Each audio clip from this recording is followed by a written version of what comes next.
Hi viewers. Today మనం తెలంగాణలోని ITI admission సంబంధించి డీటెయిల్స్ డిస్కస్ చేయబోతున్నాం. సో రీసెంట్గా అయితే మనకు తెలంగాణలో ఐటీఐ అడ్మిషన్ సంబంధించి నోటిఫికేషన్ వెలువడింది. అయితే దీనికి అర్హతలు వచ్చేసి కొన్ని ట్రేడ్స్కి 8th క్లాస్, కొన్ని ట్రేడ్స్కి 10th క్లాస్ పాస్ అయిన అభ్యర్థులు దరఖాస్తు చేసుకోవచ్చు. అయితే ఆగస్ట్ 1, 2025 నాటికి మినిమం 14 ఇయర్స్ ఉన్నవాళ్ళు, కనిష్ట వయసు మినిమం 14 ఇయర్స్ ఉన్నవాళ్ళు దీనికి అర్హులు. అలాగే గరిష్ట వయోపరిమితి లేదు దీనికి. వీరు దరఖాస్తు చేసుకోవాలనుకున్న వాళ్ళు అన్ని ఒరిజినల్ సర్టిఫికేట్ స్కాన్ చేసి ఆన్లైన్లో అప్లోడ్ చేయాలి. మనకి వెబ్సైట్ https://iti.telangana.gov.in వెబ్సైట్ ద్వారా ఆన్లైన్లో అప్లై చేసుకోవచ్చు.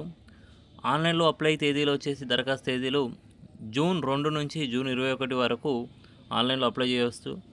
దరఖాస్తు ఫీజు వచ్చేసి 100 రూపీస్. దీనికి సంబంధించి Aadhaar number, mobile number, mail ID తప్పనిసరిగా ఇవ్వాలి. దరఖాస్తులో ఇచ్చిన సమాచారం మారితే సీటు రద్దయ్యే అవకాశం ఉంటుంది. సీట్లు వచ్చేసి మనకి రిజర్వేషన్ నిబంధనల ప్రకారం వెబ్ ఆప్షన్స్ ఆధారంగా కేటాయించబడతాయి అన్నమాట. సో దివ్యాంగులు మరియు కమ్యూనిటీ సర్టిఫికేట్స్ ఖచ్చితంగా జారీ చేయబడింది కలిగి ఉండాలి. నెక్స్ట్ చూసుకుంటే మనకి ఏ విధంగా అప్లై చేయాలో చూద్దాం మనం. ముందుగా మనకి గూగుల్లో ఐటీఐ తెలంగాణ అని టైప్ చేయాలి.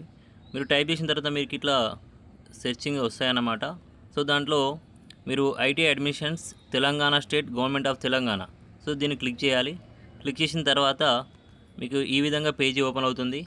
ఈ పేజీలో వచ్చేసి మనం న్యూ అప్లికెంట్ క్లిక్ హియర్ అని ఇక్కడ ఉంది చూడండి, ఇది దీన్ని క్లిక్ చేయాలి. సో న్యూ అప్లికెంట్ అయితే ఇది క్లిక్ చేస్తారు. ఆల్రెడీ అప్లికెంట్ అయితే ఇక్కడ అప్లికేషన్ లాగిన్లో కావచ్చు రిజిస్టర్ అయినప్పుడు. ముందైతే రిజిస్టర్ కావాలి. మీకు ఇక్కడ సంబంధించి ఏటీసీ, ఐటీఐ కోర్సులు ఏమేమి ఉన్నాయి, సిలబస్ ఏంది ఇక్కడ చూడవచ్చు మనం పైన. సో ఇవన్నమాట. నెక్స్ట్ చూసుకుంటే మనకి ఇక్కడ న్యూ అప్లికెంట్ క్లిక్ హియర్ దగ్గర లాగిన్ అంటే మనం క్లిక్ చేసిన తర్వాత ఈ విధంగా ఓపెన్ అవుతుంది. దీంట్లో వచ్చేసి registration, name of the applicant, so applicant పేరు, మొబైల్ నెంబరు. సో ఈ మొబైల్ నెంబర్ అనేది యూజ్లో ఉండేది ఇవ్వాలి, ఎప్పటికీ వాడేదే ఉండాలి.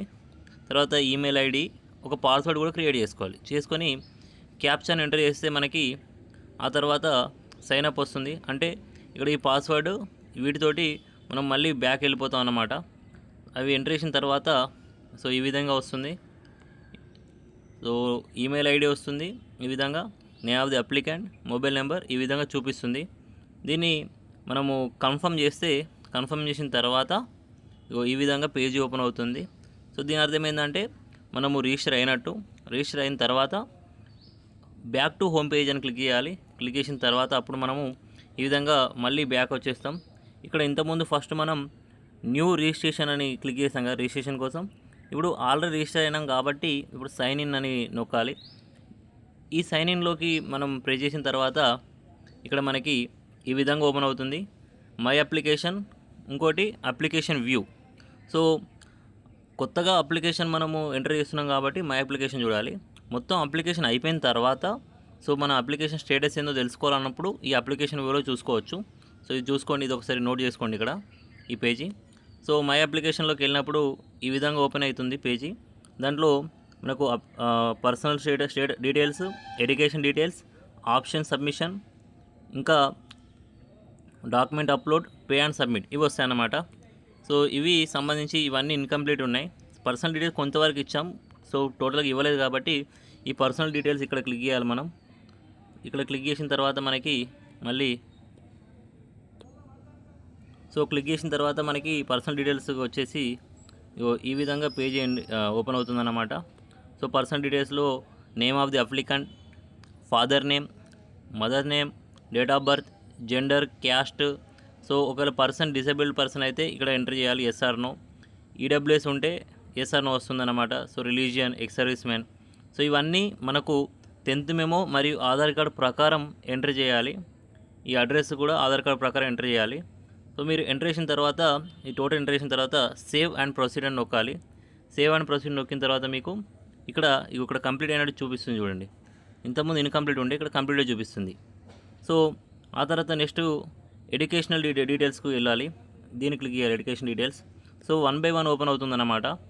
ఎడ్యుకేషన్ డీటెయిల్స్కి వెళ్ళిన తర్వాత మనకి ఎడ్యుకేషన్ డీటెయిల్స్లో ఈ విధంగా మన క్వాలిఫికేషన్ ఏంటి అంటే 8th క్లాసా 10th క్లాసా, సో ఏ బోర్డు నుంచి మీ సర్టిఫికేట్ కలిగి ఉన్నారు, అయితే హాల్ టికెట్ నెంబర్ ఏంటి, ఏ ఇయర్లో పాస్ అయ్యారు, అలా ఇక్కడ ఉంటాయి. మార్క్స్ కూడా ఉంటాయి. మార్క్స్ టైప్ అంటే జీపీఏనా లేదా ఈ మార్క్స్ ప్రకారం ఉందా, మార్క్స్ అనేవి జీపీఏ పాయింట్సా లేకపోతే మార్క్స్ ప్రకారం ఉన్నాయని ఇక్కడ అడుగుతుంది. ఇక్కడ ఇక్కడ నేను మార్క్స్ అని సెట్ చేసిన కాబట్టి so first language second language ఇలా అడుగుతుంది. ఇక్కడ మనకి ఎంత స్కోర్ చేసాం, సో ఒక్కొక్క సబ్జెక్ట్లో మన స్కోర్ ఎంత అని చెప్పేసి ఇక్కడ మనం ఈ ప్లేస్లో ఎంటర్ చేయాలి. చేసిన తర్వాత మళ్ళీ సేవ్ అండ్ ప్రొసీడ్ కొట్టాలి. ప్రతిసారి సేవ్ అండ్ ప్రొసీడ్ కొట్టిన తర్వాత ఎడ్యుకేషన్ డీటెయిల్స్ కూడా కంప్లీట్ అయినట్టు. సో నెక్స్ట్ మనకు ఆప్షన్ సబ్మిషన్కి వెళ్ళిపోతాం మనం. నెక్స్ట్ ఈ ఆప్షన్ సబ్మిషన్ నొక్కాలి. సో ఇక్కడ ఈ ఆప్షన్ సబ్మిషన్లో చూస్తే మనకి మీ ఏ డిస్ట్రిక్ట్లో అంటే కాలేజ్ ప్రిఫరెన్స్ ఏంటి, ఏ డిస్ట్రిక్ట్లో మీకు కాలేజ్ కావాలనుకుంటున్నారు, సో గవర్నమెంట్ కావాలనుకుంటున్నారా ప్రైవేట్ కావాలనుకుంటున్నారా ఇక్కడ క్లిక్ చేయాలి. అయితే ఆ డిస్ట్రిక్ట్లో మీరు గవర్నమెంట్ క్లిక్ చేస్తే గవర్నమెంట్ కాలేజ్ ఏమి ఉన్నాయో చూపిస్తుంది ఇక్కడ, అవి చూసుకోవచ్చు. లేదు ప్రైవేట్ క్లిక్ చేస్తే మీకు ప్రైవేట్ కాలేజీలు ఇక్కడ ఏమేమి ఉన్నాయో చూపిస్తాను అన్నమాట. ఆ తర్వాత మీరు కావాలనుకున్న ట్రేడ్ కూడా ఇక్కడ మనం క్లిక్ చేసుకోవచ్చు. ఆ తర్వాత మీరు ప్రొసీడ్ అయినప్పుడు ఈ విధంగా సో ఇక్కడ ఆప్షన్ సబ్మిషన్ అయిపోయినట్టు. సో మీ డిస్ట్రిక్ట్ ఏ డిస్ట్రిక్ట్ కావాలి, మీ ట్రేడ్ ఏం కావాలి, అలాగే ఐటీఐ గౌట్లో చేయాలనుకుంటున్నారా లేకపోతే ప్రైవేట్ చేయాలనుకుంటున్నారా, ఇవన్నీ ఇక్కడ మీరు క్లిక్ చేశారు కదా. సో ఇది కంప్లీట్ అవుతుంది అన్నమాట. కంప్లీట్ అయ్యి నెక్స్ట్ మీకు ఆప్షన్ సబ్మిషన్ తర్వాత డాక్యుమెంట్స్ అప్లోడ్ పేజీకి మీరు వెళ్తారు. ఈ డాక్యుమెంట్ అప్లోడ్ పేజీకి వెళ్ళినప్పుడు మీకు ఇంకా డాక్యుమెంట్ అడుగుతుందన్నమాట. ఏమేమి డాక్యుమెంట్స్ అడుగుతున్నారు అంటే మీ ఫోటో అడుగుతున్నారు ఫస్ట్. సో ఫోటో ఇక్కడ క్లిక్ చేసుకోవాలి. చూస్ చేసుకున్న తర్వాత అప్లోడ్ అని కొట్టినప్పుడు మీకు ఇక్కడ ఈ విధంగా చూపిస్తుంది అన్నమాట. Click here to view the document అని చూపిస్తుంది. ప్రతిసారి మీరు అంటే ఒక్కొక్క దాన్ని చేసిన కొద్దీ ఇలా చూపిస్తుంది. సో ఫస్ట్ మీరు చూస్ చేసుకోవాలి, తర్వాత అప్లోడ్ అని కొట్టాలి, తర్వాత చూస్ చేసుకోవాలి, అప్లోడ్ అని కొట్టాలి, అట్లా అన్నమాట. So applicant photo, signature, 10th class కానీ 8th క్లాస్ కానీ అంటే మీరు ఏ ట్రేడ్ సంబంధించి అంటే మీరు అప్లై చేసుకున్న దాన్ని బట్టి అన్నమాట. సో ఈడబ్ల్యూఎస్ సర్టిఫికేట్ పెట్టిన వాళ్ళు అది ఇక్కడ మెన్షన్ ఇక్కడ అప్లోడ్ చేయాలి. తర్వాత సో స్టడీ బోనఫైడ్ సర్టిఫికేట్స్ కూడా మీరు అప్లోడ్ చేయాలి. ఇంకేమైనా అదర్ డాక్యుమెంట్స్ ఉంటే అంటే దానికి సంబంధించి upload all other documents in single PDF form, so అట్లా కూడా అప్లోడ్ చేయొచ్చు. అన్ని డాక్యుమెంట్స్ ఒకటే సింగిల్ పీడిఎఫ్ ఫార్మాట్లో కూడా ఇక్కడ అప్లోడ్ చేయొచ్చు. ఇవన్నీ మీరు అప్లోడ్ చేసిన తర్వాత మీకు ఈ విధంగా చూపిస్తాను అన్నమాట. So click here to view the document అని ఇట్లా చూపిస్తుంది. సో మీరు ఈ డాక్యుమెంట్ చూడాలనుకుంటే ఇక్కడ క్లిక్ చేస్తే సరిపోతుంది అన్నమాట. సో ఇట్లా ఇవన్నీ అయిపోయిన తర్వాత మీరు ఈ సేవ్ అండ్ ప్రొసీడ్ని ఎంటర్ చేయాలి. సో ఈ సేవ్ అండ్ ప్రొసీడ్ మీరు మళ్ళీ నొక్కితే నెక్స్ట్ పేజ్కి వెళ్ళిపోతుంది. సో మనకు చూసినట్టు ఫస్ట్ పర్సనల్ డీటెయిల్స్ అయిపోయింది, తర్వాత ఎడ్యుకేషన్ డీటెయిల్స్ అయిపోయింది, తర్వాత ఆప్షన్ సబ్మిషన్ అయిపోయింది, ఆ తర్వాత మీరు డాక్యుమెంట్ అప్లోడ్ కూడా చేశారు ఇక్కడ. నెక్స్ట్ డైరెక్ట్గా ఇక మీరు అమౌంట్ పే చేయడమే. సో అమౌంట్ పేజీకి మనల్ని డైరెక్ట్ తీసుకెళ్తారనమాట. తీసుకెళ్ళడానికి ముందు ఇక్కడ లాస్ట్లో ఒకసారి అడుగుతారు, ఇక్కడ కన్ఫర్మ్ చేస్తున్నావు అబౌట్ డీటెయిల్స్ అన్నిటికి సంబంధించి ఈ విధంగా ఒక చిన్న షీట్ లాగా వస్తుంది. అప్లికేషన్ ఫారం అంటే మీరు పెట్టే ట్రేడ్ని బట్టి కొన్ని 1 year ట్రేడ్లు ఉంటాయి కదా, కొన్ని 1 year ట్రేడ్లు ఉంటాయి, కొన్ని 2 year ట్రేడ్స్ ఉంటాయి అన్నమాట. ఇంకా నేను 2 year ట్రేడ్ పెట్టినా కాబట్టి 2025, 26, 27 ఇట్లా చూపిస్తుంది అన్నమాట మనకి. సో ఇవన్నీ మన మార్క్స్ కానీ ఇవన్నీ ఒక సింగిల్గా చూపిస్తుంది, ఒక ఫార్మాట్లో చూపిస్తుంది అన్నమాట, ఒక పేజీ లాగా. చూపించిన తర్వాత అప్పుడు మీరు ఇక్కడ కన్ఫర్మ్ చేసి ఆ తర్వాత కన్ఫర్మ్ అండ్ సబ్మిట్ నొక్కితే మీరు ఫర్దర్గా ప్రాసెస్ చేయవచ్చు. లేదు అంటే ఏమైనా మిస్టేక్స్ మీకు అనిపించినప్పుడు మళ్ళీ బ్యాక్ వెళ్ళొచ్చు అన్నమాట. సో ఇక్కడ మీరు కన్ఫర్మ్ చేసిన తర్వాత మీరు ఈ విధంగా మళ్ళీ ఒక పేజ్ ఓపెన్ అవుతుంది. సో దానికి సంబంధించి మీకు ఇక్కడ నెక్స్ట్ ఇక్కడ లెఫ్ట్ సైడ్లో proceed to payment, so payment proceed చేయడానికి మీరు రెడీగా ఉన్నారా అని చెప్పేసి ఇక్కడ ఉంటుంది. సో మీరు ఇక్కడ ప్రొసీడ్ టు పేమెంట్ అని కొట్టినప్పుడు మీకు డైరెక్ట్గా ఈ విధమైన పేజీ వస్తుంది. ఇక్కడ ఏముంది, select applications for payment of application processing fee. So ఇక్కడ మనకి మన పేరు, మన ఈమెయిల్ ఐడి, మొబైల్ నెంబర్ వస్తుంది. అదేవిధంగా మనకి ఇచ్చిన అప్లికేషన్ ఐడి వస్తుంది అన్నమాట. సో ఈ కోర్స్ సంబంధించి అమౌంట్ 100 రూపీస్ అన్నమాట. మీరు ఇది క్రెడిట్ కార్డుతో కట్టాలనుకుంటున్నారా, ఇక పేమెంట్ టైప్ క్రెడిట్ కార్డా, డెబిట్ కార్డా, లేకపోతే నెట్ బ్యాంకింగ్, ఇట్లా ఏ విధంగా మీరు కట్టుకోవచ్చు, అమౌంట్ అనేది పే చేయవచ్చు అన్నమాట. సో ఇది ఇక్కడ మీరు పేమెంట్ ఇది చేసిన తర్వాత ఇక్కడ పేమెంట్ చేస్తే డైరెక్ట్గా మీరు రిజిస్టర్ అయిపోయినట్టు అన్నమాట. సో అప్లికేషన్ ఫీజు అయితే 0 ఉంది, బట్ ఈ పేమెంట్ ఫీజు వచ్చేసి మీకు 100 రూపీస్ ఉందన్నమాట. సో 100 రూపీస్ కట్టిన తర్వాత మీరు డైరెక్ట్గా మీ రిజిస్ట్రేషన్ అయిపోయినట్టు. సో దీనికి సంబంధించి తర్వాత మీరు కావాలనుకుంటే మీ అప్లికేషన్ స్టేటస్ని నేను ఇంతకుముందు ఉంచుకోవాలని చెప్పాను చూడండి స్టార్టింగ్లో.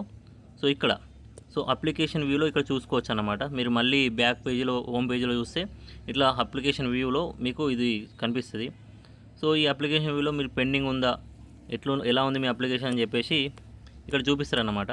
ఇక్కడ మనకు చూసుకుంటే ఫైనల్గా కూడా ఇక్కడ వెరిఫికేషన్ స్టేటస్ పెండింగ్ అని ఉంది. సో కన్సర్న్డ్ మీకు సంబంధించిన ఆఫీసర్స్ సంబంధించి వాళ్ళు మీకు అప్రూవ్ తెలిపిన తర్వాత మీ మార్కును బట్టి, మీ రిజర్వేషన్ను బట్టి, మీ మెరిట్ ఆధారంగా మరియు రిజర్వేషన్ ఆధారంగా మీకు సీట్లు కేటాయించబడతాయి.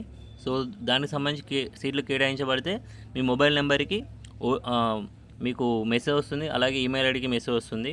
సో మీరు కూడా ఈ విధంగా అప్లికేషన్ స్టేటస్ అని మనం చెప్పాను చూడండి, అక్కడ కూడా మీరు ఇక్కడ చెక్ చేసుకోవచ్చు. అప్లికేషన్ వ్యూలో ఈ విధంగా చెక్ చేసుకోవచ్చు. దీంట్లో మీకు తెలిసిపోతుంది అన్నమాట.